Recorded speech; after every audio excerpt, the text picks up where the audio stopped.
ஒரு முறை எனக்கு எழுச்சி இல்லைன்னா திரும்ப வரவே வராது. இது எவ்வளவு முட்டாள்தனமான ஒரு எண்ணம் தெரியுமா? இன்றைக்கி நிறைய மெத்த படித்தவர்கள் கூட இந்த சிரமம் ஏற்படும்போது மனதில் ஏற்படுகின்ற பதட்டத்துடைய ஒரு வெளிப்பாடாக, ஐயோ என்ன ஆக போகுதுன்னு தெரியலையே, ஒரு முறை எனக்கு எரெக்ஷன் வரல, உடனே வாழ்க்கை ஃபுல்லாக எரெக்ஷன் வராது. எரெக்டல் டிஸ்ஃபங்க்ஷன் ஒரு குணப்படுத்த முடியாத நோய்ங்கிற ஒரு எண்ணம் முதலாவது மித்துன்னு சொல்லக்கூடிய ஒரு மூட நம்பிக்கை.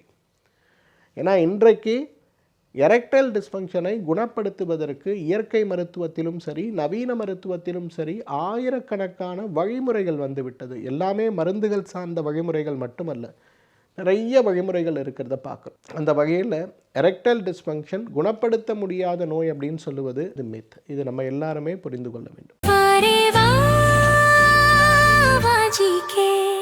Dr. Srivarma's Vajicare, his wellness for her happiness.